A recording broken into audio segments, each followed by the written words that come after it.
नमस्कार and I welcome you all to world affairs. मैं हूं Prashant Dhawan. Now Ukraine war में रिसेंटली रशिया को खुशियां मनाने का एक मौका मिला है। मौका यहां पर यह है कि फाइनली मारिपोल का जो शहर है यूक्रेन का, ये रशिया ने कब्जा लिया है। जी हां, रशिया आज भी दोनबास का जो ये कंप्लीट रीजन है यहां पर कुछ हद तक स्ट्रगल कर रहा है।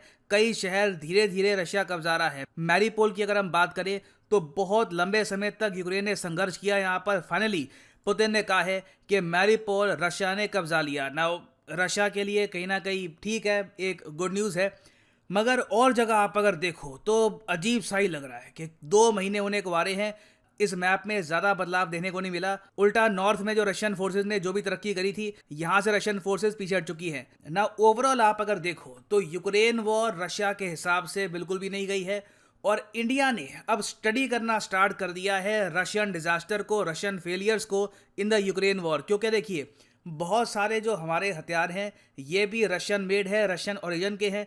तो हमको स्टडी करना पड़ेगा कि यूक्रेन जैसा देश अगर रशिया के सामने ऐसी फाइट पुट अप कर सकता है, तो कल को अगर मान लीजिए हम पर वॉर कोई कंट्री करता है तो हमारा रिएक्शन वहां पर क्या होगा, what we can learn from Russia's failure. और यहाँ पर आप देख पाओगे, इस पर आपको आर्टिकल मिलेगा।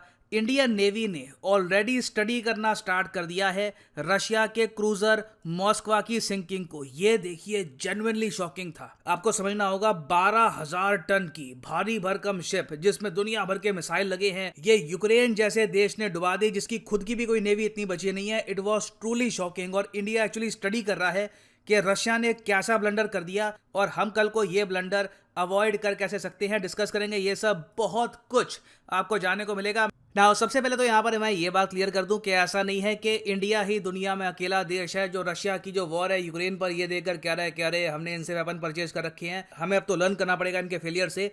इवन चाइना भी बहुत हद तक सीख रहा है रशिया यूक्रेन वॉर से, क्योंकि चाइना के पास भी आप अगर देखो तो बहुत सारे रशियन मेड वेपन्स आपको मिलेंगे। मगर इंडिया ने अब ऑफिशियली डिसाइड किया है कि जो हमारी नेवल कमांडर कॉन्फ्रेंस होगी वहां पर एक प्रॉपर टॉपिक होगा कि रशियन क्रूजर यूक्रेन ने कैसे डुबा दिया, हम लोग कैसे इसको प्रिवेंट कर सकते हैं।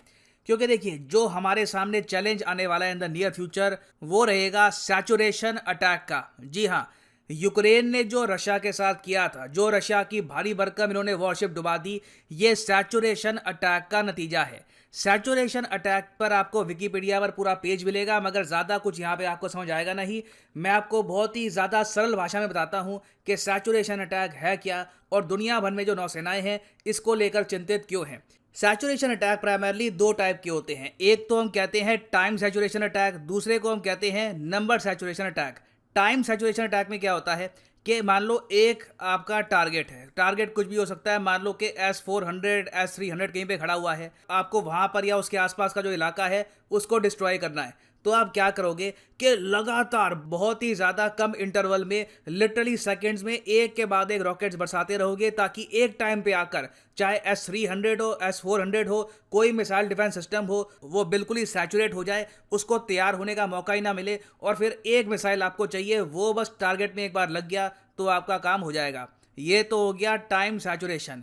फिर दूसरा होता है नंबर सैचुरेशन। इसमें आप क्या करते हैं कि एक बारी में इतने सारे मिसाइल फेंक देते हैं कि कोई भी जो एंटी मिसाइल डिफेंस सिस्टम वहां पे है वो मैक्सिमम 4 मिसाइल 6 मिसाइल को डिस्ट्रॉय कर देगा।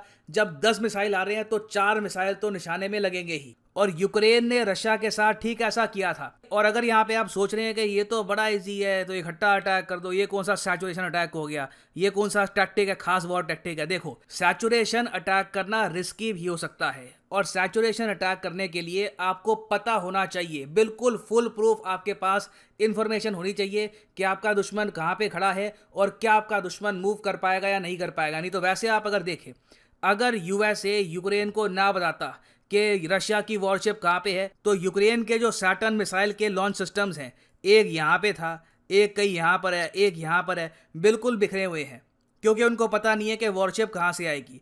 यूएसए ने अपनी सैटेलाइट के डेटा के थ्रू बता दिया कि रशिया की मॉस्कवा शिप बिल्कुल यहीं पे है, प्रॉपर कोऑर्डिनेट्स दे दिए और बता दिया कि बढ़िया टाइम है, सारे अपने जो सैटर्न के मिसाइल लॉन्च सिस्टम्स हैं ये इकट्ठा एक जगह पर लेकर आ जाओ और यहाँ से लगातार बहुत सारे मिसाइल्स बरसा दो मॉस्कवा पर। 2 मिसाइल भी रख गए तो ये वॉरशिप डूब सकती है, और हुआ भी यही। 2 सैटर्न मिसाइल मॉस्कवा वॉरशिप पे लगे और उसके बाद इवेंचुअली ये वॉरशिप डूबी गई। ना इंडियन कंटेक्स्ट में आप अगर देखें तो अगर मान लो हमारी कोई भी वॉरशिप है, इस पे अटैक हो रहा है एक मिसाइल से, तो उस केस के लिए हमारी वॉरशिप में आपको बराक 1 और बराक 8 मिसाइल मिलेंगे। इन मिसाइल्स का काम यही है कि हमारी वॉरशिप पे अगर कोई मिसाइल अटैक कर रहा है तो उस मिसाइल को बराक 8 हवा में ही कर सकता है destroy. By the way, Barak 8 हमने इजराइल के साथ मिलकर बनाया है। नाउ बराक 8 अपने आप में बहुत सक्षम है, शायद दुनिया में आप कह सकते हैं डिफेंस के मामले में one of the best missile defence system है। मगर आप इमेजिन कर सकते हैं कि अगर बराक 8 को भी लगातार 8, 10, 11 मिसाइल्स को रोकना हो तो कहीं ना कहीं प्रॉब्लम आ जाएगी। Saturation effect is very much real. और सैचुरेशन अटैक से भारत को बचाने के लिए, ओवरऑल पूरी कंट्री को एक बैलिस्टिक मिसाइल से बचाने के लिए हमने INS ध्रुव लॉन्च करी थी 2021 में। आपको पता होगा ये बहुत ही important ballistic missile tracking ship है। ये शिप इंडियन ओशन में ट्रैक करती रहती है कि कहीं से कोई मिसाइल भारत की तरफ तो नहीं बढ़ रहा। तो भारत की सेफ्टी के लिए तो हमने ये सब कर रखा है, मगर वॉरशिप्स की सेफ्टी के लिए इन द फ्यूचर हमको और कदम उठाने होंगे, क्योंकि अगर मान लो कि नंबर सैचुरेशन अटैक हो गया हमारी वॉरशिप्स पे तो हमें भी प्रॉब्लम आ सकती है। नाउ DRDO ने अभी तक इसका एक सोल्यूशन ये निकाला है कि शार्प सिस्टम का इस्तेमाल करो। शार्प सिस्टम में क्या किया जाता है कि मान लो जी एक वॉरशिप है, लगातार इस पर मिसाइल बरसने वाले हैं। अब यहाँ पर भी मैं आपको बता दूं, पहले वॉरशिप को पता होना चाहिए कि मिसाइल आने वाले हैं। सैटेलाइट्स का दोनों तरफ खेल है, जो अटैक कर रहा है उसको सैटेलाइट इनपुट्स देगी कि बिल्कुल यहाँ पे ये लोकेशन है वॉरशिप की, अटैक कर दो। फिर जो यहाँ पर वॉरशिप है इसको भी अपनी सैटेलाइट से हेल्प चाहिए होगी ये जानने के लिए कि जेन्युइनली अटैक आ रहा है या नहीं आ रहा। तो अगर ये बात कंफर्म हो जाती है कि बहुत सारे मिसाइल आ रहे हैं इस वॉरशिप की तरफ, तो ये वॉरशिप क्या करेगी कि बहुत सारे शार्प अटैक कर देगी समुद्र में। शार्प अटैक में क्या होता है कि बहुत सारे मेटल पार्टिकल्स से ब्लास्ट किया जाता है। बेसिकली मेटल पार्टिकल्स के क्लाउड बना दिए जाते हैं हवा में, जिससे मिसाइल कंफ्यूज हो जाए और वॉरशिप की जगह इस बादल को अटैक करना स्टार्ट कर दे। शार्प अटैक काफी हद तक प्रूवन है और सैचुरेशन अटैक से एक शिप को बचा भी सकते हैं। ऑफकोर्स कोई चीज़ 100% तो नहीं होती, मगर मैं कहूँगा कि शिप के बचने के चांसेस काफ़ी हद तक बढ़ जाते हैं अगर प्रॉपर टाइम पे शिप शाफ्ट को यूज़ करना स्टार्ट कर दे। और एक इंटरेस्टिंग बात मैं आपको ये बताता हूँ कि हाईली एडवांस्ड शाफ्ट सिस्टम बनाने वाला देश भारत दुनिया में दूसरा है। USA फर्स्ट था, उसके बाद इंडिया ने ही हाईली एडवांस्ड शाफ्ट सिस्टम बनाया है हमारी एयरफोर्स के लिए, हमारी नेवी के लिए। तो नीड ये है कि सैचुरेशन अटैक से बचने के लिए हमारा शाफ्ट सिस्टम और ज़्यादा डेवलप हो, इसको हम और ज़्यादा बड़े स्केल पर यूज़ करने के लिए रेडी रहें। नहीं तो जो देश हम पे अटैक करना चाहते हैं, फॉर एग्जांपल पाकिस्तान का केस आप अगर देखो तो पाकिस्तान के पास आज के समय प्रॉपर एंटी शिप मिसाइल्स हैं। हमारी डिस्ट्रॉयर फ्रिगेट्स को पाकिस्तान टारगेट कर सकता है उसी तरीके से जैसे यूक्रेन ने टारगेट किया है रशियन वॉरशिप्स को। तो देखिए, गलती रशिया ने बहुत बड़ी करी है, मगर सीखने को भी यहाँ पर बहुत कुछ मिलता है। और जो आदमी दूसरों की गलती से सीख कर पहले ही अपनी लाइफ में चेंजेस कर ले, वही आगे जाकर सफलता को प्राप्त करता है, या फिर एटलीस्ट सफलता के जरा करीब पहुंचता है। यहाँ पर मैं ये भी ऐड कर दूं कि लाइफ में अगर आप एक बार एक प्रॉपर अटेम्प्ट देना चाहते हैं UPSC एग्जाम के लिए, तो कमेंट सेक्शन में जाओ, पिन कमेंट में मिलेगा आपको ये लिंक, UPSC वाले लिंक पे करो क्लिक और यहाँ पे आप परचेज कर पाएंगे ये यूनिक कॉम्बो पैकेज, जिसके अंदर आप प्रीलिम्स, मेंस, ऑप्शनल तीनों की ही तैयारी कर सकते हैं इन अ सिंगल परचेज। ये सारे कोर्सेज अनअकैडमी पे जाकर अलग अलग अपनी कार्ड पे डालोगे, फिर परचेज करोगे, यू विल हैव टू पे 10 to 15,000 रुपीज एक्स्ट्रा। कॉम्बो में आपकी सेविंग होती है।